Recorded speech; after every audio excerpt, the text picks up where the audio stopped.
బట్టి దేవుడు ఘనముగా ఆ యొక్క ప్రాంతాల్లో తన పరిచర్య కొరకు నన్ను తన పాత్రగా వాడుకున్నాడు. అందుని బట్టి దేవునికి సమస్త మహిమ ఘనత ప్రభావములు కలుగునుగాక. మరి మీరు ప్రార్థించారని నేను నమ్ముతుంటున్నాను. మరి మీరు అనుదినము నా కొరకు ప్రార్థించారని నేను మరి విశ్వసిస్తుంటున్నాను. మరొకసారి నిజంగా ధైర్యంగా నేను చెప్పగలుగుతుంటున్నాను. మరి మీ ప్రార్థన బట్టి దేవుడు మరి ఘనముగా మరి దైవజనులకు తర్జుమా చేయటానికి, అలాగే ఆయా ప్రాంతాల్లో మరి వారితో కలిసి ప్రయాణం చేయటానికి దేవుడు ఎంతగానో కృప చూపి సహాయం అనుగ్రహించాడు. అందుని బట్టి దేవునికి మహిమ కలుగును గాక. మరి ప్రయాణాల్లో దేవుని కాపుదల కొరకు, భద్రత కొరకు మీరు ప్రార్థించారు, మీరు ప్రార్థిస్తారు, నాకు తెలుసు. ఎందుకంటే దేవుడు మీ యొక్క హృదయాల్లో ఆ యొక్క ఆశను, ఆలోచన మీరు దేవుడు కలుగు చేశాడు కనుక మీరు నిత్యము మరి దేవుని బిడలుగా ప్రార్థిస్తారని నేను ధైర్యంగా నేను చెప్పగలుగుతుంటున్నాను. అందుని బట్టి దేవునికే మహిమ ఘనత ప్రభావము కలుగునుగాక. ఏమండి, నిజంగా మరి గడిచిన వారము దైవజనులు మీతో మరి వాక్యాన్ని అందించారని నేను నమ్ముతుంటున్నాను. మరి చక్కగా మీరు ఆరాధనలో పాలు పొందారు. మరి కొందరు వచ్చారు, కొందరు రాలేకపోయారు, నేను చూశాను. అయినా ఏదేమైనప్పటికీ మరి ప్రాంతానికి మరి దేవుని యొక్క వాక్యం అందించడానికి దైవజనులు మరి స్థలమునకు రావటం నిజంగా చాలా సంతోషకరం. మరి కొన్ని సమయాల్లో మరి దైవజనులు మన మధ్యలోనికి వస్తారు, వాక్యాన్ని అందిస్తారు, కొన్ని హెచ్చరికలు చేస్తారు. మరి వారికి ఉన్నటువంటి యొక్క మరి అధికారమును బట్టి మరి దేవుని ప్రేమ చొప్పున మిమ్మల్ని గద్దిస్తారు, దండిస్తుంటారు. అయినా ప్రభు శిక్షలో మిమ్మల్ని ఎలా కూడా పెంచాలని దైవజనుల యొక్క ఆశ. అందుని బట్టి దేవునికి మహిమ కలుగును గాక. ఈరోజు క్లుప్తంగా మరి దేవుని యొక్క వాక్యాన్ని వినటానికి ప్రయత్నం చేద్దాం. మరి క్లుప్తంగా దేవుని యొక్క వాక్యాన్ని మీకు అందించడానికి నేను ఇష్టపడుతుంటున్నాను. ఈరోజు మన యొక్క అంశము మనం నేర్చుకోవాల్సినటువంటి యొక్క పాఠాలు అంశం ఏంటి అంటే అవిటివాడు రాజుకుమారుడైనాడు. మెఫీబోషెత్ కన్నీటి గాథ అని మనం చూద్దాం. మెఫీబోషెత్ కన్నీటి గాథ, లేకపోతే అవిటివాడు రాజుకుమారుతో కూర్చుండబెట్టబడటము. ఆలోచన చేద్దాం. ఈ మాట వింటే రాజులు ఎవరినైనా మరి రోగస్తులను, కుష్టి వ్యాధి కలిగిన వారిని కానీ, లేకపోతే నడవలేని వారిని కానీ వారి యొక్క సముఖంలోనికి రానిచ్చేవారు కాదు. రానిచ్చగలుగుతారా? రానివ్వలేరు. కానీ మన ప్రభువు, మన ప్రియ రక్షకుడని యేసుక్రీస్తు ప్రభువారు నీ జీవితంలో నువ్వు ఏ పరిస్థితిలో ఉన్నా ఆయన తన బల్ల ఎదుటకు నిన్ను ఆహ్వానించి తనతో కూర్చుండబెట్టుకుని భోజనమునకు నీకు పాలు పంపులు ఇవ్వటానికి సిద్ధంగా ఉన్న వ్యక్తి. హల్లెలూయా, హల్లెలూయా. ప్రియులారా, మనం గమనించినట్లయితే దావీదుని గురించి బైబిల్లో మనం గమనిస్తుంటున్నప్పుడు ఆయన గురించి దగ్గరగా 66 అధ్యాయాలలో దావీదు గురించి చెప్పబడుతూ ఉన్నది. బైబిల్లో దగ్గరగా 1150 పైగా అధ్యాయాలను మనం చూస్తాం బైబిల్లో, క్రొత్త నిబంధన, పాత నిబంధనలో. అయితే వీటిలో దావీదుని గురించి 66 అధ్యాయాలు తెలియచేయబడుతున్నాయి. దావీదుని గురించి మాత్రమే, ఆయన జీవిత విధానాన్ని గురించి మాత్రమే. మరి బైబిల్లో ఎన్ని పుస్తకాలు ఉన్నాయండి? 66 పుస్తకాలు ఉన్నాయి. ఈ 66 పుస్తకాలలో గమనిస్తుంటున్నప్పుడు దావీదుని గురించి 66 అధ్యాయాలు మాట్లాడటం మనం గమనించగలుగుతుంటున్నాం. ఎన్ని చెప్పాలి? ఏంటండి? 66 అధ్యాయాలు దావీదుని గురించి మాట్లాడటం, ఆయన జీవిత విశేషాలను తెలియపరచడం మనం బైబిల్లో గమనించగలుగుతుంటున్నాం. అలాగనే నూతన నిబంధనలో 27 పుస్తకాలు ఉన్నాయి కదండి. వాటిలో 59 వచనాలు దావీదుని గురించి మాట్లాడుతూ ఉన్నాయి. రాసుకునేటువంటి వారు రాసుకోండి. దగ్గరగా 66 అధ్యాయాలు దావీదుని గురించి మాట్లాడుతున్నది. ఎన్ని అధ్యాయాలు మిమ్మల్ని అడిగితే చెప్పాలి. ఎన్ని? 66. 27 వచనాలు నూతన నిబంధనలో దావీదుని గురించి మరలా జ్ఞాపకం చేస్తూ వచ్చినాయి. ఎన్నండి చెప్పాలి? ఎన్ని? 27. 66 అధ్యాయాలు దావీదుని గురించి చెప్తా ఉన్నాయి. 27 వచనాలు మరలా నూతన నిబంధనలో మరి దావీదుని గురించి జ్ఞాపకము మనం చూస్తూ ఉంటున్నాం. దావీదుని గురించి ఒక మాట మనం చూస్తే దేవుడు ఏమన్నాడండి? దేవుని గురించి దావీదుని గురించి దేవుడు ఒక అద్భుతమైన సాక్ష్యాన్ని చెప్పాడు. ఏంటది? నా యొక్క హృదయానుసారుడైన మనుష్యుడు. దేవుడు మనుషుని గురించి ఇంత చక్కగా సాక్ష్యం ఇస్తూ ఉన్నాడు. మరి నీ యొక్క జీవిత సాక్ష్యం ఎక్కడుంది? జీవితమునకు ఒక అర్థాన్ని నువ్వు కలిగి ఉండాలి. ఏం కలిగి ఉండాలండి? చూసుకునే అర్థం కాదు. నీవు చూసుకునే అర్థంలోనికి వెళ్ళినప్పుడు నువ్వు ప్రతిబింబిస్తావు, కానీ నీ లక్షణాలు ఇతరులు చూస్తారు. ఇతరులకు నీ యొక్క లక్షణాలు నువ్వు ప్రతిబింబచేసేటువంటి వ్యక్తిగా నువ్వు ఉండగలుగుతావు కదా. రైట్, గమనించండి. మరలా మీకు నేను వాక్యంలోకి వెళ్ళబోయే ముందు కొన్ని విషయాలు మీకు జ్ఞాపకం చేసి వాక్యంలోనికి వెళ్తాను. ఇశ్రాయేల్ ప్రజలకు మొదటి రాజుగా దేవుడు ఎవరు నియమించాడు? సౌలును దేవుడు నియమించాడు. ఇశ్రాయేలులకు మొదటి రాజు సౌలు. అటు తర్వాత మరి గొలియాతుతో యుద్ధము చేసిన వ్యక్తి ఎవరు చెప్పాలి? గొలియాతు యుద్ధం చేసిన వ్యక్తి ఎవరు? దావీదు. అయితే ఈ దావీదు గొలియాతుతో యుద్ధం చేసినప్పుడు అక్కడ ఉన్నటువంటి స్త్రీలు ఒక పాట పాడుతూ వచ్చారు. సాధారణంగా యుద్ధం జరిగినప్పుడు చెర పట్టుకుని వెళ్తారు, చెరలోనికి తీసుకుని వెళ్తారు. అక్కడ ఉన్నటువంటి వారందరితో వెట్టి చాకరిని చేయిస్తూ ఉంటారు. అయితే దావీదు దేవుడి పక్షముగా నిలవబడి ఫిలిష్టీయుడైనటువంటి గొలియాతును జయించిన తరువాత అక్కడ ఉన్నటువంటి స్త్రీలందరూ కూడా మరి దావీదుకి ఒక పాట పాడుతూ ఉన్నారు. సౌలుకి 1000 కొలది స్తోత్రాలు, అయితే మరి దావీదుకి 10,000 కొలది స్తుతులు, 10,000 కొలదిగా ఆయన స్తుతించబడాలి అని దావీదును వారు అక్కడ కొనియాడటం మనం గమనించగలుగుతుంటున్నాం. అక్కడుండి దావీదుకి శ్రమలు ప్రారంభించబడ్డాయి. అక్కడ నుండి దావీదు యొక్క జీవితంలో మరి ప్రతికూల పరిస్థితులను ఆయన ఎదుర్కొనటం వచ్చాడు. గమనించినట్లయితే ఏమంటున్నారు అక్కడ స్త్రీలు? అయ్యా, ఇదిగో సౌలుకి 1000 కొలది స్తుతులు కలగాలి, అలాగే దావీదుకు 10,000 కొలది స్తుతులు. మనం ఏం చేస్తాం? యుద్ధంలో జయాన్ని సంపాదించిన వ్యక్తిని ఏం చేస్తాము? అసలు వ్యక్తిని విడిచిపెట్టి జయము సంపాదించిన వ్యక్తిని మనం గణపరుస్తాం. కానీ ఇక్కడ గమనించినట్లయితే ఇక్కడున్న స్త్రీలు ఎంతో జ్ఞానము కలిగిన వారు. సౌలుని గురించి మాట్లాడుతూ, అయ్యా, మా రాజు అయిన సౌలుకు 1000 కొలది స్తోత్రాలు అయితే యోధుడైన దావీదుకు 10,000 కొలది స్తోత్రములు కలగాలి అన్నాడు. అక్కడ నుండి మనం గమనిస్తూ వస్తే సౌలు దావీదు మీద అసూయను మరి కోపాన్ని పెంచుకోవడం ప్రారంభం చేశాడు. ఇలాగున జరిగించబడుతున్నప్పుడు సౌలు కుమారుడు ఒక వ్యక్తి ఉన్నాడు. ఎవరండి? యోనాతాను. సౌలు యొక్క కుమారుడు. అయితే దావీదు హృదయము యోనాతాను హృదయము కూడా కలిసిపోయి స్నేహముగా చేసినట్లుగా మనం దేవుని యొక్క లేఖనంలో మనం చూడగలుగుతుంటున్నాం. గమనించండి, యోనాతాను సౌలు కుమారుడు. శత్రువు కుమారుడు ఏం చేస్తాడండి? శత్రువు నాశనం అవ్వాలని చూస్తాడు, కానీ మిత్రుడుగా అవ్వాలని కోరు. కానీ మన దేవుడు మాత్రము శత్రువును కూడా ప్రేమించేటువంటి వాడు. హల్లెలూయా. శత్రువును కూడా ప్రేమించేటువంటి వాడు. చూడండి, కొన్ని విషయాలు మీకు ఈరోజు నా జ్ఞాపకం చేయడానికి ఆశపడుతున్నాను. 2 సమూయేలు గ్రంథము 9వ అధ్యాయము మొదటి నుండి మనం చదువుకుందాం. 2 సమూయేలు గ్రంథము 9వ అధ్యాయము అక్కడ 13 వచనాలు ఉన్నాయి. ఎన్ని వచనాలు ఉన్నాయి? బైబిల్ తీయాల్సిన అవసరం లేదు, దయతో నన్ను చూడండి. 2 సమూయేలు గ్రంథము 9వ అధ్యాయము మొదటి నుండి 13 వచనాలు. ఈ అధ్యాయంలో 13 వచనాలు ఉన్నాయి. 13 వచనాలు మనము ఎంత ధ్యానం చేసినా ప్రభుని గురించి, క్షమాపణను గురించి, ఉపకారమును గురించి మనం చూడగలుగుతుంటున్నాం. ఉపకారమును చేయాలన్నటువంటి మనసు దావీదుకి ఎలాగో దేవుడు కలుగు చేశాడో, నీ శత్రువుల పట్ల నీవు కూడా ఉపకారపు మనసును కలిగి ఉండాలన్న ఆలోచన మనం ఇక్కడ చూడగలుగుతాం. ఇక్కడ కొన్ని విషయాలను మీకు దృష్టిలోనికి తీసుకుని వస్తాను. దాన్ని జాగ్రత్తగా గుర్తుపెట్టుకునేటువంటి ప్రయత్నం చేద్దాం. చదువుకుందాం.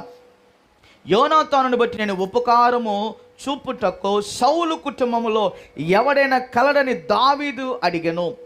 సౌలు కుటుంబమునకు సేవకులకు సీబా అని ఒకడు ఉండగా వాడు అతనిని దావీదు నొద్దకు పిలువనంపిరి. రాజు, సీబావు నీవే కదా అని అడగగా అతడు, అతని దాసుడైన నేనే సీబానను. రాజు, యెహోవా నీకు దయ చూపించినట్లుగా నేను ఉపకారము చేయుటకు సౌలు కుటుంబంలో ఎవడైనా కలడా, ఎవడైనా ఒకడు శేషించినాడని అతను అడుగగా, సీబా, యోనాతానుకు కుంటి కాళ్ళు గల కుమారుడు ఒకడు ఉన్నాడని రాజుతో మనవి చేసెను. అసలు యోనాతానుకు ఎందుకు ఉపకారము చేయాలని మరి దావీదు అనుకున్నాడు? దావీదు హృదయంలో యోనాతాను గురించి ఎందుకు నేను ఉపకారమును నేను ఆయనకు చేయాలి అన్న ఆలోచన కలిగి ఉన్నాడో మనం ఒకసారి నేర్చుకుందాం, చూద్దాం. ఎందుకు ఉపకారం చేయాలనుకున్నాడో, ఎందుకు మరి అలాగున దావీదు చేయాలనుకున్నాడో ఇక్కడ గమనించినట్లయితే మొదటి సమూయేలు గ్రంథము 21వ అధ్యాయము మరి వచన భాగము 16లో చూద్దాం. అయితే నేను బ్రతికి ఉన్న ఎడల నేను చావకుండా యెహోవా దయ చూపినట్లుగా నీవు నాకు దయ చూపకపోయిన ఎడల, నేను చనిపోయిన ఎడల యెహోవా దావీదు శత్రువులను ఒకడినైనా భూమి మీద నిలవకుండా నిర్మూలన చేసిన తర్వాత నీవు నా సంతతి వారికి దయ చూపకపోయిన ఎడల యెహోవా నిన్ను విసర్జించునుగాక. ఇలాగున యెహోవా దావీదు యొక్క శత్రువుల చేత దానిని విసర్జించినట్లుగా యోనాతాను దావీదు సంతతి వారిని బట్టి నిబంధన చేసెను. ఏం చేశాడంటే యోనాతానుతో ఒక నిబంధన దావీదు చేశాడు. యోనాతాను దావీదు ఒక నిబంధన చేశాడు. యోనాతాను ఎవరు అనగా సౌలు యొక్క కుమారుడు. శత్రువు తన కళ్ళ ఎదుట ఉండటము ఏమాత్రం కూడా ఇష్టపడడు. రాజుగా అధికారం వచ్చినప్పుడు రాజు ఏం చేస్తాడు? మొదటిగా తనకు ఎవరి వద్ద నుండి మరి ఆ వ్యతిరేకత వస్తుందో, తన యొక్క ఆలోచనలు శత్రువు అని ఎవడు ఉంటాడో ముందుగా వాడిని ఏం చేస్తాడండి? సమూలముగా నాశనం చేస్తాడు. వాడు ఉండటము ఏమాత్రము కూడా క్షేమము కాదు అని తలంచి ఏం చేస్తాడు? మొదట వాడిని నాశనం చేయడానికి చూస్తాడు. కానీ దావీదు ఏం చేశాడు? ఉపకారము చేయడానికి ఆశపడ్డాడు. సౌలు తర్వాత రాజుగా ఆ అధికారము ఎవరు సంపాదించాలి? సౌలు కుమారునికి అధికారము రావాలి. కానీ దేవుని దృష్టిలో ఏర్పాటులో ఉన్న వ్యక్తి ఎవరు అంటే దావీదు. ఇక్కడ ఒక విషయాన్ని మీకు దృష్టిలోనికి తీసుకుని వస్తాను. నీవు రాజరికత్వపు ఒక అధికారాన్ని సంపాదించుకొనటానికి కలిగి ఉండటానికి దేవుని ద్వారా నీవు ఎన్నిక చేయబడి ఉన్నావు. హల్లెలూయా. నీ ప్రతికూల పరిస్థితి ఏదైనా, నీ పరిస్థితి ఏదైనా, విడవబడిన పరిస్థితి అయినా కావచ్చు, శత్రువుగా నీవు ఒకరి దృష్టిలో కనపడుతూ ఉండవచ్చు, కానీ దేవుడు నిన్ను తన యొక్క దృష్టిలో ఒక మంచి స్నేహితుడు వలె ఆయన చూస్తుంటున్నాడు. నీవు గడిచిన కాలమంతయు ఎంతో నీ జీవిత ప్రయాణములో ఎంత నష్టపోయిన పరిస్థితులు నీవు ఉండినప్పటికీ నా దేవుడు నిన్ను ఒక ఉన్నతమైన స్థితిలో నిలవబెట్టడానికి ఆశిస్తుంటున్నాడు. హల్లెలూయా, హల్లెలూయా. గమనించండి ప్రియులారా, దావీదు యోనాతానుతో ఒక నిబంధన చేస్తుంటున్నాడు. అయ్యా, నీ కుటుంబముకు నేను ఉపకారము చేస్తాను. దేవుడు నాకు ఉపకారము చేసినట్లుగా, దేవుడు నా జీవితము పట్ల దయను చూపించినట్లుగా నేను నీ జీవితంలో లేదా నీ కుటుంబంలో ఉన్న వారికి నేను ఉపకారము చేయాలని ఆశిస్తా ఉన్నాను అన్నాడు. హల్లెలూయా. దావీదు ఎంతో నమ్మకమైనటువంటి వాడు, దేవుని ఎదుట మంచి సాక్ష్యాన్ని సంపాదించుకున్నాడు. కానీ ఒక్క విషయంలో మాత్రం ఆయన ఏమయ్యాడండి? ఒక విషయంలో ఆయన పాపం చేసినందున ఆ పాపమును కూడా దేవుడు ఏం చేశాడు? లెక్కించాడు. మరి కొందరు పేరుగాంచినటువంటి వారి జీవిత చరిత్రను వారు రాస్తుంటారు. అందులో వారి జీవితంలో జరిగిన మంచి విషయాలను వారు బోధిస్తుంటారు, తెలియపరుస్తుంటారు. కానీ మరొక వైపుగా వారి జీవితంలో ఉన్న కొన్ని అనుభవాలను, చేదైన అనుభవాలను, లేకపోతే పాపపరితమైనటువంటి ఒక పరిస్థితులను వారు ఎన్నడూ కూడా ప్రస్తావించరు. ఒకవేళ ప్రస్తావిస్తే వాడు ఎంత మంచివాడైనప్పటికీ, రే వాడు ఆ పని చేశాడు రా, రే వాడు ఆ పాపం చేశాడు, రే వాడు ఆ జారత్వంలో వాడు ఉన్నాడు, రే నేను వాడిని పలానా స్థలంలో వాడు ఇలాగ ఉండటం నేను చూశానని అనేకులు చెప్తారు వాడు ఎంత మంచివాడైనా. అయితే దేవుడు దావీదుని గురించి ఏం చెప్తా వచ్చాడని ఒక గొప్ప సాక్ష్యం ఇచ్చాడు. నా హృదయానుసారుడైన మనుష్యుడు. సాక్ష్యము సంపాదించుకున్నప్పటికీ కూడా ఒక విషయాన్ని దేవుడు ఏం చేస్తాడండి, దేవుడు దావీదులో ఇష్టపడలేదు. దావీదు భార్య కూడా దావీదు చేసిన పనిని ఆమె ఒప్పుకోలేదు. ఉరియా భార్యను ఏం చేశాడు, వివాహం చేసుకున్న ఏమని చెప్పిందో తెలుసా, ఆమె యొక్క భార్య, ఆయన యొక్క భార్యను వివాహం చేసుకున్నావు అని దావీదు భార్య ఏం చేస్తుందో తెలుసా, దానిని ఒప్పుకోలా, ఇష్టపడలేదు. ఒక విషయాన్ని ఇక్కడ గమనించాలి, నీవు ఎంత మంచి వ్యక్తిగా బహిరంగంగా కనపడినా అంతరంగంలో నువ్వు చేసిన ప్రతి అతిక్రమమును నా ప్రభువు చూస్తున్నాడు. నీవు మంచివాడిగా కనపడవచ్చు, కానీ నీ పాపం ఏదో రోజు నిన్ను పట్టుకున్న నాశనంలోనికి తీసుకుని జాగ్రత్త. నీవు భౌతికంగా ఎంత పేరు కలిగి ఉన్నా ప్రభు లేనిది నీ జీవితం వ్యర్థమే. రక్షకుని యొక్క కనికరం నీ జీవితంలో లేకపోతే, యేసు ప్రభువారి యొక్క కనికరం నీ జీవితంలో లేకపోతే, నీవు ఏ పనిలో నీవు ముందుకు వెళ్ళినా నేను సాఫల్యునిగా ఉన్నాను అన్నా కొంత ప్రయాణం జరిగిన తర్వాత ఎదురు దెబ్బతింటావు. దావీదు ఎవరు చూడట్లేదని పాపం చేశాడు, కానీ దేవుడు దానిని కూడా లెక్కించి బైబిల్లో రాశాడు. ఇది యథార్థమైనటువంటి విషయము. హల్లెలూయా. ప్రియులారా గమనించండి, యోనాతాను హృదయము దావీదు హృదయముతో ఏకమైనది. ఇంకా ఏమంటున్నాడు గమనించినట్లయితే మనము వాక్యం చదువుకుందాం. యోనాతాను కుటుంబము నుండి ఎవరికైనా నేను ఉపకారము చేయాలి, నీ శత్రువునకు నీ ఉపకారం చేసే ధైర్యం నీకుందా అంటే, నా శత్రుడికి నేను ఎందుకు చేయాలి, వాడు ఎట్లా నాశనమైనా నాకు అనవసరం, వాడు నాశనమే నాకు కావాలని ఆలోచన చేసే వాళ్ళు అనేకులు ఉన్నారు, లేరా? ఉన్నారు. శత్రువైన మిత్రుడిగా చేయగలిగిన దమ్ము నీకుంటే దేవుడు నీ యొక్క ధైర్యంను బట్టి ఆయన నిన్ను ఏం చేస్తాడండి, బ్లెస్ చేస్తాడు.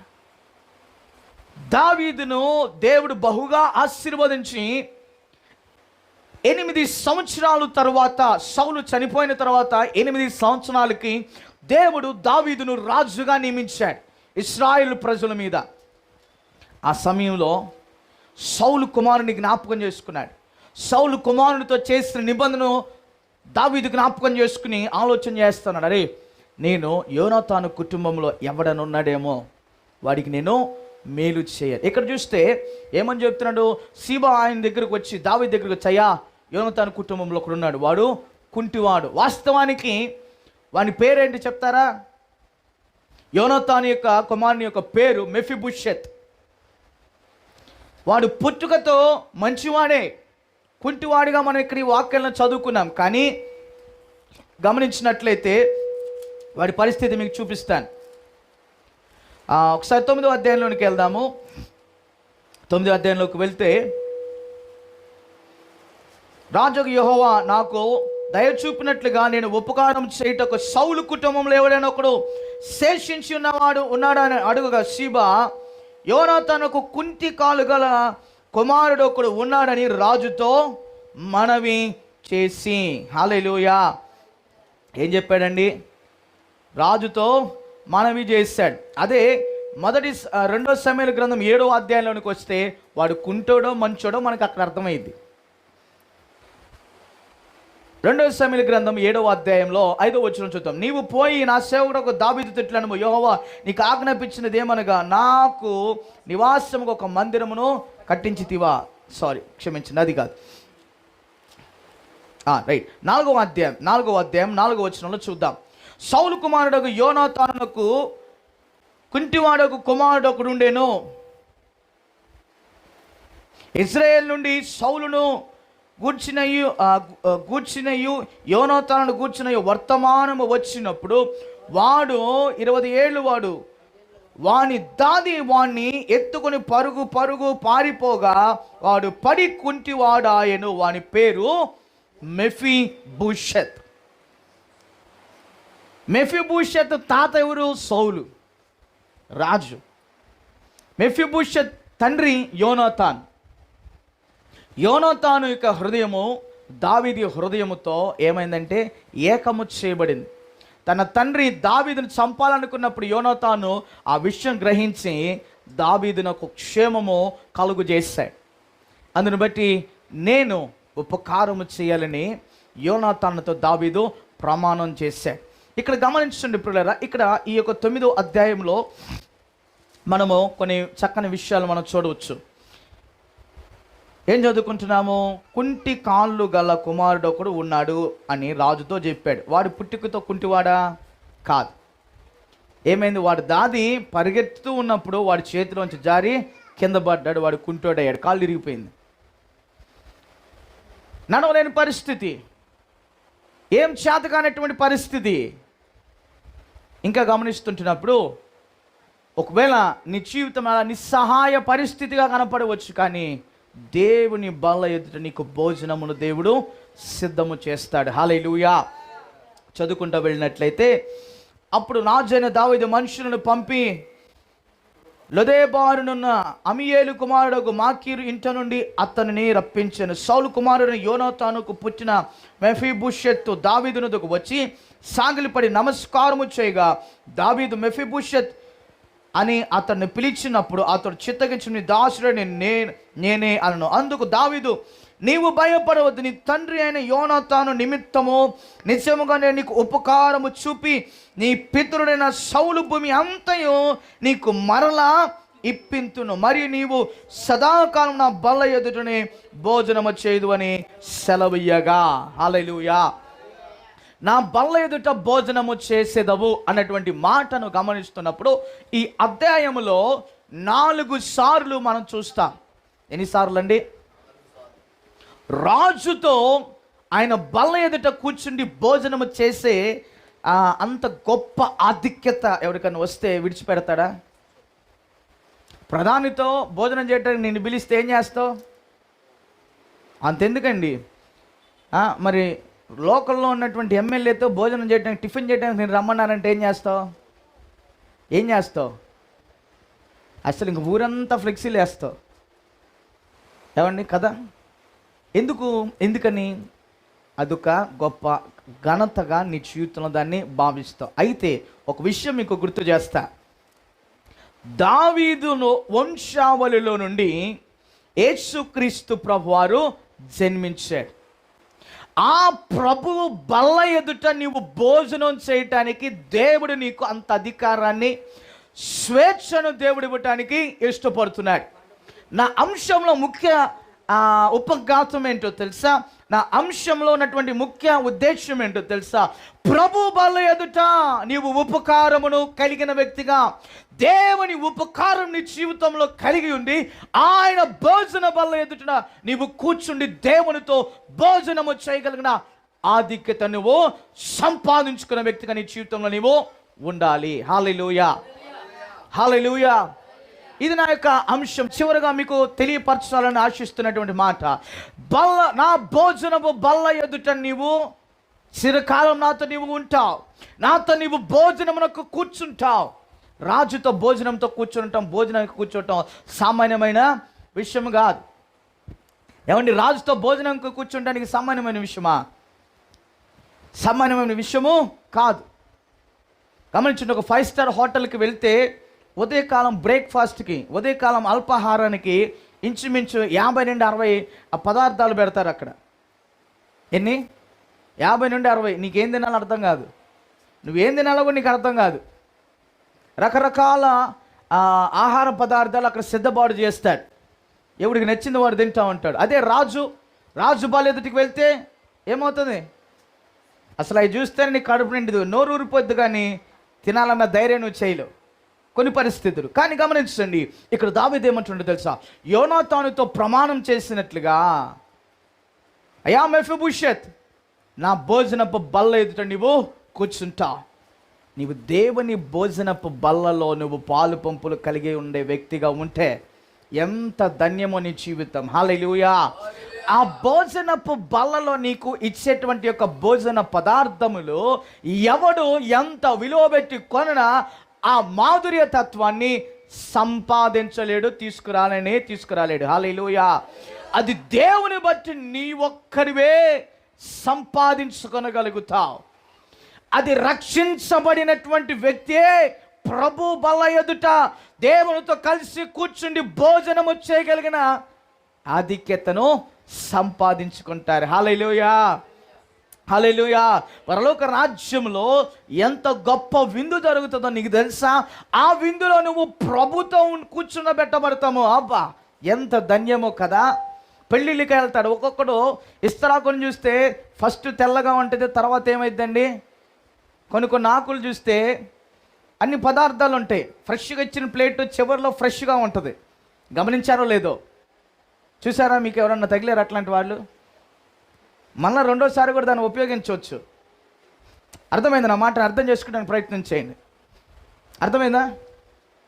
భోజనానికి కూర్చున్నారు, భోజనం ప్లేట్ ఇచ్చారు, అన్ని పదార్థాలను వడ్డించారు, చక్కగా ఆరగించాడు. తర్వాత మనం ఏం చేస్తాం? ఆ ప్లేట్ను చక్కగా కడుక్కుని ఇంటికి తీసుకెళ్తామా? ఏం చేస్తాం? దాన్ని పడేస్తాం. అది మనకు తెలిసిన అలవాటు, మనం చేస్తాం. కానీ కొందరు ఉంటారు, ఏం చేస్తారు? ఒరిజినల్ ప్లేట్ ఎట్లా ఉందో తయారు చేసిన వాడికంటే వీడు ఇచ్చే ప్లేట్ అంత క్వాలిటీగా ఉండిద్ది. అంతా ఎట్లా ఉంటుందంటే చక్క నిగనిగలాడిపోయిద్ది ప్లేట్. శుభ్రంగా నూనెతో సహా నాకావు కడబడేస్తాడు. అవునా? ఇక్కడ గమనించండి, రాజు మెఫీబోషెతుతో ఒక మాటను తెలియజేస్తున్నాడు. అయ్యా మెఫీబోషెత్, మీ పితరులకు ఇచ్చిన ఆ భూమి స్వాస్థ్యం నేను మరలా నీకు ఇవ్వటానికి ఆశిస్తుంటున్నాను. నీ తండ్రితో నేను ప్రమాణం చేశా, రాజు ఆజ్ఞాపిస్తే ఎవడో కూడా ఆ వ్యక్తి దగ్గరికి వెళ్ళటానికి అధికారము వాడికి లేదు. అసలు దేవుని బట్టి నువ్వు అధికారపూర్వకంగా అధికారాన్ని ఆధిపత్యాన్ని సంపాదించుకుంటే ఎవడు నిన్ను ముట్టడానికి వాడికి అధికారము ఉండదు. ఈ ఆధిపత్యం ఎలాగొస్తుందంటే నీవు యేసుక్రీస్తు ప్రభువారి రక్తంలో కడగబడితేనే ఆయన బల ఎదుట నీవు కూర్చుండే యొక్క అర్హత నీకు కలుగుతుంది, నువ్వు సంపాదించుకోగలుగుతావు. ప్రైజ్ ది లార్డ్, హల్లెలూయా. ఏమని చెప్తున్నాడు ఇక్కడ? నీవు సదాకాలం నా బల్ల యొద్దనే భోజనము చేయదు అని సెలవీయగా. ఇంకా ఆయన ఏమంటున్నాడు తెలుసా? అతడు నమస్కరించి, చచ్చిన కుక్క వంటి వాడని ఆయడలు నీవు దయ చూపుటకు నీ దాసుడకు నేను ఏ పాటి వాడని. ఆ వ్యక్తి తన యొక్క తండ్రిని బట్టి అతిశయించట్లేదు, తన స్థితిని బట్టి ఏం చేస్తుండే తెలుసయ్యా, నేను ఒక చచ్చిపోయిన కుక్క లాంటి వాడిని, నాకే ప్రయోజనం లేదు, నా జీవితానికి ఏం మేలు లేదు. చనిపోయిన కుక్క పరిస్థితి ఎలాగుంటుందండి? అది కదలలేదు, మెదలలేదు. దానికి ఒకటి సహాయం కావాలి. దాన్ని తీసుకువెళ్ళి ఎక్కడన్నా పడేయాలన్నా, తీసుకుని వెళ్ళాలన్నా, ఏదన్నా చేయాలన్నా ఒకడు సహాయము చేస్తే తప్ప దానంతటికి అది వెళ్ళలేని స్థితి కదా. నా పరిస్థితి కూడా అదే. నేను చంచిన కుక్క వంటి వాడనయ్యా అన్నప్పుడు దానికి ముందు వచ్చిన చూస్తే, అయ్యా నీకు ఉపకారం నేను చేస్తా, నేను మాట ఇచ్చాను, నీ యొక్క తండ్రితో నేను మాట ఇచ్చాను, నేను ఉపకారము చేస్తా, నేను నీకు మేలు చేస్తా, కనికరిస్తాను, నేను నీ యొక్క తండ్రితో నేను ప్రమాణము చేశాను. అందుకే నేను కోల్పోయిన ఆ భాగ్యాన్ని కుమారుని యేసుక్రీస్తు ప్రభువాని ద్వారా మేలు మన జీవితంలో ఉపకారం మనం పొందుకోవటానికి తండ్రిని దేవుడు కుమారుని లోకానికి పంపించాడు. నీ వానితో కూర్చుండబెట్టడము ఎంత గొప్ప భాగ్యమో తెలుసా నీకు? ఎవడో రాజకీయ నాయకుడితో కూర్చుంటే ఆ భాగ్యము రాదు. వాడే దేవుని యొద్దకు వస్తాడు. ఒక సమయాన వాడు దేవుని దగ్గరకు వచ్చి ప్రభువా సహాయం చేయని అడిగే రోజు ఉంటుంది. కానీ నువ్వు దేవుని విడిచిపెట్టి ఇష్టానుసారముగా ప్రజలను మభ్య పెడుతున్నావా? రక్షణ విడిచిపెట్టి ఇష్టం వచ్చినట్టు తిరుగుతున్నావా? దేవుని కనికరము కొరకు మరలా నీవు ప్రార్థించవలసిన రోజు వస్తుంది. చచ్చిన కుక్క వలే ఉన్నాడు యొక్క మెఫీబోషెత్. నీ పరిస్థితి అలాగనే ఉన్నదేమో. దేవుని ద్వారా ఉపకారమును పొందుకుంటే ఆయనతో కూర్చుండబెట్టబడే అధికారాన్ని దేవుడు నీకు ఇస్తాడు. ఆయన రాజ్యంలో ఉన్న మహిమను నీకు చూపిస్తాడు. ఒకవేళ ఈ సందేహం నీకు రావచ్చు, అయ్యా నేను ఎలా ఉన్నా పర్వాలేదు అంటే, ఒకానొక రోజున దేవుని ఎదుట నువ్వు నిలబడాలి. రాజు ఎదుట నిలుచున్నటువంటి వ్యక్తి ఏం చేస్తున్నాడు? కనకరిస్తుంటున్నాడు. అయ్యా నువ్వు ఎప్పుడు భోజనం చేసిన నువ్వు నాతోనే కూర్చోవాలి, నేను ఎప్పుడు భోజనంలో కూర్చున్నా నువ్వు అప్పుడు నా ప్రక్క నువ్వు ఉండాలి. దేవుడు కూడా నిన్ను అలాగన ప్రేమించి ఆయన కొన్ని పాఠ్యంలో నిన్ను కూర్చుండబెట్టుకోవడానికి దేవుడు ఇష్టపడుతున్నాడు. ఆయన భోజనపు బల్ల యొద్ద నీవు కూడా ఉండటానికి దేవుడు ఇష్టపడుతున్నాడు. ఎప్పుడైనా ఆలోచన చేసావా? దేవుని రాజ్యంలో ఆ యొక్క భోజన బల్ల ఎదుట కూర్చుంటానికి నాకు అర్హత ఇవ్వబడిందా అన్న ఆలోచన నువ్వు ఎప్పుడైనా చేసావా? ఏమండి, ఆయన భోజనంలో నీవు ఒక చిన్న పాలు పంపులు కలిగి ఉంటే ఎంత ధన్యుడు తెలుసా? నీ జీవితంలో ఉపకారాన్ని అంతకు మించిన ఉపకారం ఏది లేదు. ఇంకా ఇక్కడ గమనిస్తున్నట్లయితే ఏమంటున్నాడు తెలుసా? అయ్యా సీబా పిలిపినప్పుడు సౌలునకు అతని కుటుంబమునకు కలిగిన సంతతి అంతటిని నీ యజమానుని కుమారునికి నిప్పించదని, కాబట్టి నీవు నీ కుమారుని దాసులు అతని కొరకు భూమిని సాగుబడి చేసి నీ యజమానుని కుమారునికి భోజనముకై ఆహారము కలుగునట్లు నీవు దాని పంటలు తెమ్మని నీ యజమానుని కుమారుడైన మెఫీబోషెత్ ఎల్లప్పుడూ నా బల్ల యొద్దనే భోజనం చేయనని సెలవిచ్చెను. హల్లెలూయా. ఈ అధ్యాయంలో గమనిస్తుంటున్నప్పుడు ప్రియులారా, మనం కొన్ని ప్రత్యేకమైనటువంటి 4 మాటలు చూస్తుంటున్నాం. ఇప్పుడు గమనించినట్లయితే మెఫీబోషెత్ అన్న మాటకు అర్థము సిగ్గు నాశనము చేసిన వాడు, సిగ్గు నొందినటువంటి వాడు, అవమానపు పాత్రుడు అన్న అర్థం. ఇంకా గమనించినట్లయితే ఇక్కడ లొదెబార్ అన్నటువంటి మాట చూసాం, ఇందాక చదువుకున్న మాటలు. లొదెబార్ అంటే పచ్చిక లేని ఎండిన చోట. ఆయన పరిస్థితి చచ్చిన కుక్క వలె ఉన్నానన్నాడు కదా, అంటే ఆయన పరిస్థితి ఎలాగున్నదో తెలుసా? ఎండిపోయిన పరిస్థితిలో ఉన్నటువంటి ఆ యొక్క విధానము. ఇంకా మాకీరు అంటే అప్పుల ఇల్లు. ఈయన పరిస్థితి అంతా ప్రతికూలముగానే ఉన్నది. మెఫీబోషెత్ అంటే సిగ్గుకరం. ఎవరికి ఎప్పుడు సిగ్గు కలుగుతుంది? ఆ పరిస్థితి ఎప్పుడు వారి జీవితాల్లో అనుభవం వచ్చింది? నిస్సహాయ పరిస్థితి ఉన్నప్పుడే. ఏమి చేయాలో పాలు పొందని ఆ అనుభవం, లేకపోతే ఏ ఆలోచన లేని పరిస్థితిలోనే ఏం చేస్తారండి? సిగ్గును పొందుతారు. ప్రతికూలతలు ఎదుర్కొన్నప్పుడు అవమానము, బాధ వారి జీవితాల్లో అనుభవిస్తారు. ఒకవేళ ఆ పరిస్థితి సిగ్గుకరమైన పరిస్థితులు నీవు ఉన్నావేమో, యేసుక్రీస్తు ప్రభువారు నిన్ను ఆయన ద్వారా ఉపకారము పొందుటకు దేవుడు నీకు ఒక మంచి అవకాశాన్ని ఇస్తుంటున్నాడు. నీతో దేవుడు నిబంధనను స్థిరపరిచేవాడు అన్న విషయాన్ని జ్ఞాపకం పెట్టుకో. ఇక్కడ గమనిస్తూ ఉన్నట్లయితే పిల్లరా ఏమంటున్నాడు? అయ్యా మీ తాత అయిన సౌలు ఏ స్వాస్థ్యమైతే ఆయన కలిగి ఉన్నాడో మరలా నేను నీకు తిరిగి ఇస్తా. ఇక్కడ ఒక విషయాన్ని మనం గమనించాలి. నీ జీవితంలో ఏ మహిమనైతే నీవు కోల్పోయావో, ఏ ఆధిపత్యానైతే నీవు కోల్పోయావో, సాతాను నీ వద్ద నుండి దొంగిలించాడో, దానిని ప్రభువారు మరలా నీ జీవితంలోనికైనా స్వాస్థ్యముగా దేవుడు ఇచ్చేవాడు. హల్లెలూయా చెప్పండి, హల్లెలూయా. దావీదు ఆయనతో ఏమంటున్నాడు? అయ్యా మెఫీబోషెత్, నీవు ఒకవేళ చచ్చిన కుక్క వలె పరిస్థితిలో ఉన్నా, నీకు ఉపకారం ఏమీ లేకపోయినా, నీవు నిస్సహాయతలో ఉన్నా, నీ తాత అయిన సౌలు ఏ స్వాస్థ్యంని కలిగి ఉన్నాడు అది మరలా నీకు ఇస్తారు. అయితే నీవు సంపాదించుకుంటున్నప్పటికీ కూడా నీవు భోజనం చేయవలసింది ఎవరితో? నాతో. నీవి యొక్క లోకంలో ఎంత పేరు ప్రఖ్యాతులు సంపాదించుకున్నా రక్షకుడైన ప్రభుని జీవితంలో లేకపోతే నీ బ్రతుకంతా వ్యర్థమే. హల్లెలూయా. పాస్టర్ గారు నువ్వెందుకు ఇలా చెప్తున్నావంటే, అవును నిజమే, నువ్వు నశించిపోవటం దేవునికి ఇష్టం లేదు. నీ జీవితంలో ప్రభు యేసుక్రీస్తు వారు ఒక ఉపకారం చేయను ఉద్దేశిస్తుంటున్నారు. ఇక్కడ మెఫీబోషెత్ ఆయన పరిస్థితి చచ్చిన కుక్క వలె ఉన్నది, అయినా దావీదు కనికరించాడు. యోనాతానుతో ఒక వాగ్దానం చేశాడు, అయ్యా నీ సంతతి వారిని నేను ఉపకారం చేస్తా, నీ కుటుంబంలో ఎవడు ఉన్నా నేను వారిని ఆదరిస్తా అని యోనాతానుతో దావీదు ప్రమాణం చేసినట్లుగా తండ్రి అయిన దేవుడు నీతో ఒక ఉపకారం చేయడానికి ఆయన ఇష్టపడుతున్నాడు. నీకు నీ జీవితంలో మేలు చేయడానికి ఆయన ఇష్టపడుతున్నాడు. మేలు చేసే వ్యక్తి నువ్వు కాదనుకుంటావా?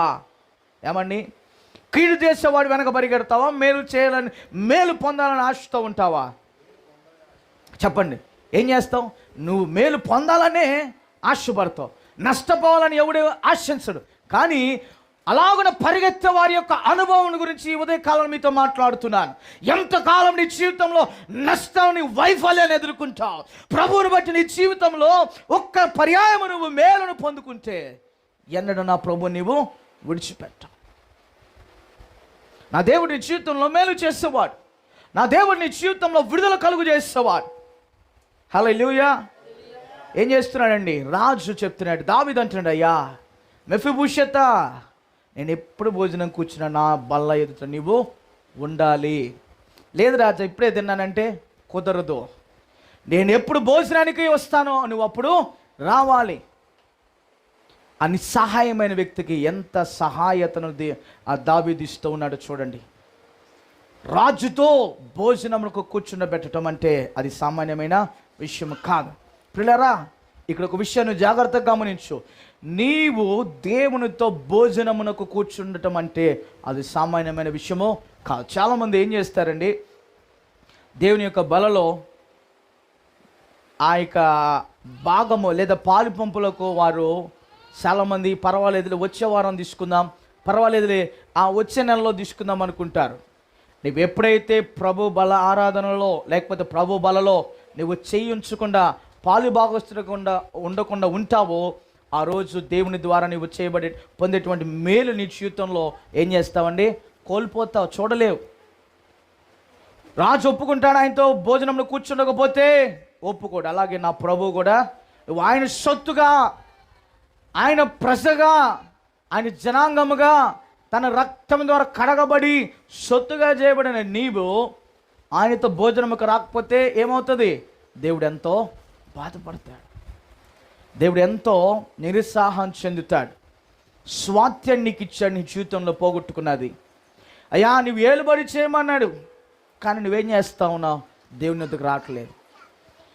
పని చేయటానికి దేవునికి ఆరోగ్యం ఇస్తున్నాడు, వ్యాపారం చేసుకునడానికి దేవుడు మంచి జ్ఞానాన్ని ఇస్తూ ఉన్నాడు, సౌఖ్యమైన పరిస్థితిలోనికి వెళ్ళడానికి దేవుడు నీకు సహాయం చేస్తూ ఉన్నాడు. కానీ దేవుని విడిచిపెట్టి దూషిస్తూ ఇష్టానుసారంగా జీవించే రోత పాపపు బ్రతుకులో ఉన్నావేమో నీవు ఆలోచించి ఈరోజు నా ప్రభువు నిన్ను పిలుస్తుంటున్నాడు. ఎంతకాలము నీవు ఇంకా పాపపు ఊబిలో ఉంటావు? ఎంతకాలం ఇంకా వ్యభిచరిస్తుంటావు? ఎంతకాలము మత్తు పానీయాలకు వ్యసనులుగా ఉంటావు? ఒకడు అంటాడు, పాస్టర్ గారు నాకు తెలుసులేండి, ఇది ఉంటేనే నాకు బలం అంటాడు ఒకడు. పాస్టర్ గారు నేను రాలేకపోతున్నాను, తాగును విడిచిపెట్టలేకపోతున్నాను అని అంటాడు ఒకడు. వాడు మనసులో ఆ ఆలోచన ఉంటే వాడు ఎన్నడూ విడిచిపెట్టలేడు. నేను జయించాలి, దీని నుండి విడుదల పొందాలి అన్న ఆలోచన ఉంటే తప్పితే వాడు విడుదల పొందుతాడు. హల్లెలూయా. ఇక్కడ గమనిస్తుంటున్నప్పుడు భోజనము చేయనని సెలవిచ్చాను. ఈ షీబాకు 15 మంది కుమారులు 20 దాసులుండి నా ఏలినవాడు ఒక రాజా తన దాసుడికి ఇచ్చిన ఆజ్ఞ అంతటి చొప్పున నీ దాసుడు నేను చేసేదనని షీబా రాజుతో చెప్పాను. కాగా మెఫీబోషెత్ రాజు కుమారులో ఒక్కడై ఉండునట్లుగా రాజు బల్ల యుద్ధని భోజనము చేయుచు ఉండెను. హల్లెలూయా. దేవునికి మహిమ కలుగును గాక. రాజు కుమారునిగా ఈ చచ్చిన కుక్క అని ఎప్పుడైతే మాట్లాడుతూ వచ్చాడో వాని పరిస్థితిలో మార్పు దావీదు కలుగు చేశాడు. వారు ఎవడి కుమారుడు? యోనాతాను కుమారుడు. యోనాతాను ఎవరు? సౌలు కుమారుడు. అంటే ఈ వ్యక్తి కూడా రాజరికత్వపు అధికారమును సంపాదించుకోవాల్సిన వ్యక్తే. కానీ దేవుడు ఎవరికి అధికారాన్ని ఇచ్చాడు? దావీదుకి ఇచ్చాడు. దావీదు యోనాతానుతో ప్రమాణం చేసినట్లుగా నీ కుటుంబంలో ఎవరైతే ఉంటారో వారికి నేను మేలు చేస్తా. ఇంకా దావీదు ఏమన్నాడు? దావీదు దగ్గర ఉన్నటువంటి ఒక పనివాడైన షీబాతో మాట్లాడుతున్నాడు, ఏయ్ నేను ఎప్పుడు భోజనంకి వచ్చినా వీడు నాతోనే ఉండాలి, నాకు ఏ మర్యాదలు జరుగుతాయో వాడికి కూడా అదే మర్యాదలు జరగాలి. అంటే ఒక రకంగా మనం చూస్తే వాడు కూడా రాజు కుమారుడే. హల్లెలూయా, హల్లెలూయా. అవిటివాడు రాజకుమారుడు అయ్యాడు. ఏమయ్యాడు? అవిటివాడు రాజకుమారుడు అయ్యాడు. వాడి జీవితంలో ఎంతో కన్నీటి విషాదం ఉంది. వాడి జీవితంలో ఎంతో కన్నీటి విషాదాన్ని కలిగి ఉన్నా దావీదు వాణ్ణి మరిచిపోలేదు, వెతుకుతూ వెళ్ళాడు. యేసుక్రీస్తు ప్రభువారు 2000 సంవత్సరముల నాడు ఆయన నిన్ను వెతుక్కుంటూ వచ్చాడు. నీకు ఈ యొక్క రాజరికత్వపు రాజకుమారునిగా ఉండటానికి దేవుడు ఏం చేశాడండి? తన కుమారుని పంపించాడు. నీకు ఆ గొప్ప ఆధిక్యతను ఇవ్వాలని. నీ జీవితంలో ఏది పోగొట్టుకున్నా నా ప్రభు మరలా తిరిగి ఇస్తాడు. సమాధానం లేదా? దేవుడు నీకు సమాధానం ఇస్తాడు. అయ్యా, నేను ప్రభువును నమ్ముకున్నా, నా జీవితంలో ఇంకా కష్టాలే ఉన్నాయంటే కష్టాలు ఉంటాయి, కానీ సమాధానంతో నీవు ఉంటావు. అసమాధానం లేకుండా నీవు ఎన్ని దినాలు నువ్వు గడిపి ఉన్నావు ఒకసారి జ్ఞాపకం చేసుకో. ఒకడు అన్నాడు, ఇదిగో నేను ప్రభువు నమ్ముకుంటే నేను ఎంతో నష్టపోయాను అన్నాడు. నష్టపోయినా దేవుడు దానికి రెట్టింపు దేవుడు నీకు ఇస్తాడు. దేవుడు ఎన్నడూ విడిచిపెట్టేవాడు కాదు. నీ తరమంతా నువ్వు కష్టపడిన నీ యథార్థతను బట్టి నీ తరము వారు ఆశీర్వాదంగా వారు ఉంటారు. హల్లెలూయా, హల్లెలూయా. యోనాతాను హృదయము దావీదు హృదయముతో ఏకముగా చేయబడింది. వారు ఇరువురు అంత ప్రాణ స్నేహితులుగా చేయబడ్డారు. ఏమండి, సౌలుకు దావీదు శత్రువు, కానీ సౌలు కుమారుడు యోనాతాను దావీదుకి మిత్రుడు, ప్రాణ స్నేహితుడు. ప్రాణ స్నేహితుడి దగ్గర ఏమైనా రహస్యాలు దాచిపెడతారా? స్కూల్లో మరి ఫ్రెండ్స్ ఉంటారు. చదువుకునే పిల్లలకి ఏం చేస్తారండి? ఫ్రెండ్స్ ఉంటారు. ఇది నా బెస్ట్ ఫ్రెండ్ అంటాడు, అది అబద్ధం. ఒక్కడుంటాడు. జీవితంలో కొంత మంచి స్నేహితులను మనము సంపాదించుకోవాలి. నమ్మకమైన వ్యక్తితో మనం సహవాసాన్ని కలిగి ఉండాలి. ఏమండి, బెస్ట్ ఫ్రెండ్ అంటారు. కొన్ని సంవత్సరాలు గడిచిన తర్వాత ఈడాడు ఉంటాడు, వాడాడు ఉంటాడో తెలియదు, కానీ వారి వయస్సు ప్రాయంలో వారి ఇరువురి మధ్య ఏ విధమైనటువంటి రహస్యాలు ఉండవు. అరే ఇలా జరిగింది, అలా జరిగిందని ఆ విధమైన ప్రాణ స్నేహితులు యోనాతాను, అలాగే దావీదు ఒక ప్రమాణం చేశాడు. అయ్యా, నేను నీ కుటుంబం వారికి నేను ఉపకారం చేస్తాను, నాకు నువ్వు ఉపకారము చేశావు. తండ్రి యొద్ద నుండి నువ్వు తప్పించి నాకు ఎంతో ఉపకారాన్ని నువ్వు చేశావు, కనుక నీ కుటుంబంలో ఎవరున్నారో వారిని నేను విడిచిపెట్టను, వారికి నేను సహాయంగా ఉండి వారికి నేను తోడుగా ఉంటాను. ఇలా మెఫీబోషెత్ చచ్చిన పరిస్థితిలో నుండి ఎలాగొచ్చాడండి? ఒక రాజకుమారుని వలె ఆ అధికారాన్ని సంపాదించుకునడానికి దావీదు ఎంతో ప్రయాసాన్ని కలిగి ఉన్నాడు. దావీదు ఆయనకు ఉపకారం చేశాడు, మేలు చేశాడు. నీ జీవితంలో మేలును అనుభవించి ఆ మేలును నీవు కాదు అనుకుంటే ప్రభు యొక్క భోజనపు బల్ల ఎదుట నీవు అర్హుడవు కాదు. దేవుని బల్ల ఎదుట నీవు ఏమాత్రం అర్హుని ఉండేవాడివి కాదు. ప్రభు బలలో అర్హునిగా ఉండాలి అంటే నువ్వు దేవుని ద్వారా ఆయన రక్తం ద్వారా కడగబడి తన ప్రజనిగా నీవు చేయబట్టం ఎంతో అవసరం. ఆయన నీ కొరకు కలువరి శిలువలో తన ప్రాణాన్ని ఇచ్చాడని నీవు తెలుసుకోవాలి. ఆయనని విమోచించే దేవుడని నీవు గుర్తెరగాలి. ఆయన నీ కొరకు ఈ లోకంలోకి వచ్చాడని తెలుసుకోవాలి. అయ్యా, అందరిలాగా చెప్తున్నారు, నేను తెలుసుకుంటాను, ఇంకా టైం ఉందన్నావా? నువ్వు ఎప్పుడు చచ్చిపోతే ఎవడికి తెలియదు. నువ్వెంత జ్ఞానివైనా కావచ్చు, నీకెంత పలుకుబడి ఉన్నా దేవుడు లేని జీవితము పుల్లరా. నేను మరలా చెప్తున్నాను, జ్ఞాపకం చేస్తుంటున్నాను. రక్షకుని యొక్క రక్షణ నీ జీవితంలో లేకపోతే నీ జీవితంలో సమాధానము ఉండదు. నువ్వు మేడ మిద్దెలు ఎన్నో సంపాదించినా అయ్యా నీవంతే చెప్తాం అని ఇలా ఇకారముగా మాట్లాడినా, నీవు ఎలాగునా అయినా దేవుని యొక్క మందిరములను నాశనం చేయాలని తలంచిన దేవుడు నిన్ను విడిచిపెట్టడు.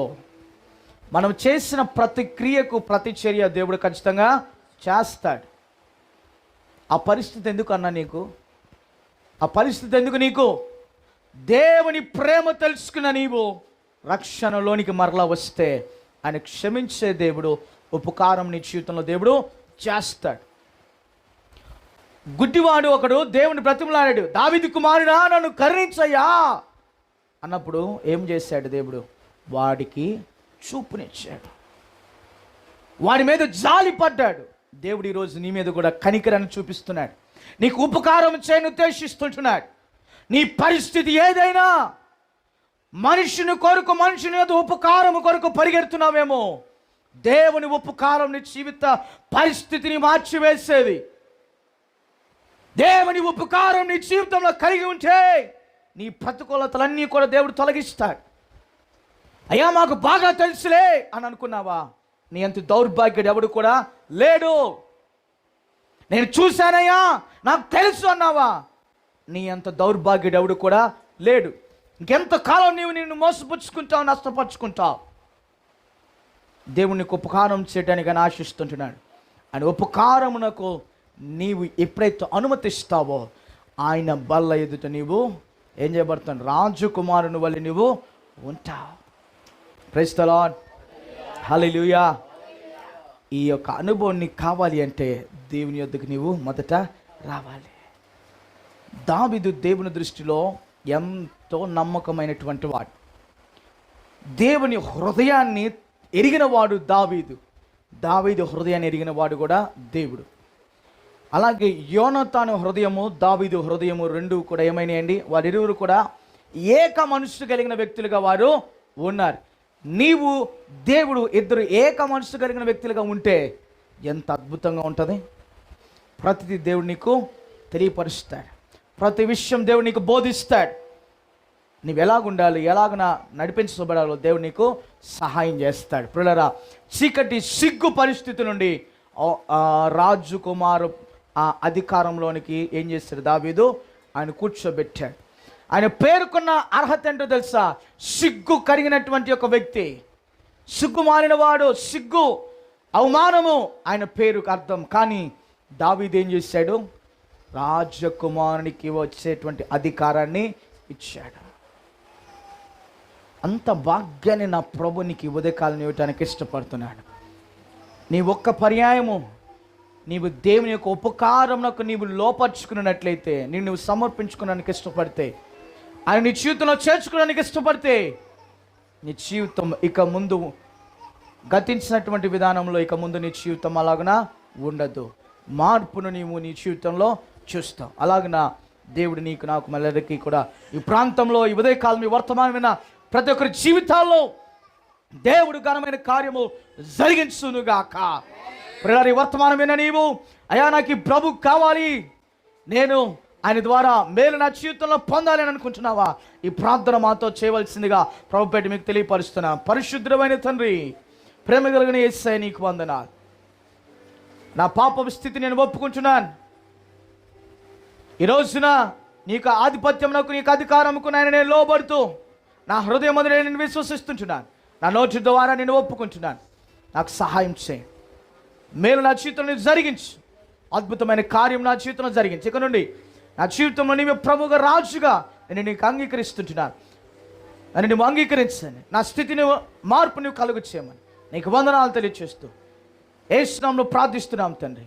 ఆమేన్, ఆమేన్. ప్రియ పిల్లలారా, ప్రియబిడ్డలారా, ప్రియనా ప్రియ సహోదరి, ప్రార్థనలో ఏకీభవించిన నీవు నీ జీవితంలో దేవుడు ఘనమైన కార్యం నాయన జరిగించునుగాక. ప్రార్థన గణుడైన దేవ, గొప్ప దేవ, జీవం కలిగిన మా నాయన నీకు వందనాలు. ఉదయకాలం ప్రార్థనలో ఏకీభవించిన ప్రతి ఒక్కరు స్తుతిస్తుంటున్నా. వారి జీవితాల్లో నీవే ఘనమైన కార్యం జరిగించమని నీకు సమస్త మహిమ చెల్లిస్తూ యేసు నామములో ప్రార్థిస్తుంటున్నాము తండ్రి. ఆమేన్, ఆమేన్, ఆమేన్. దేవునికి సమస్త మహిమ, ఘనత, ప్రభావములు కలుగునుగాక. ఆమేన్. చప్పట్లు కొడుతూ దేవుని నామమును స్తుతిస్తాం. హల్లెలూయా, హల్లెలూయా. దేవునికి సమస్త మహిమ, ఘనత, ప్రభావములు కలుగునుగాక. ప్రియులారా, ఇక ప్రభు నీ జీవితంలో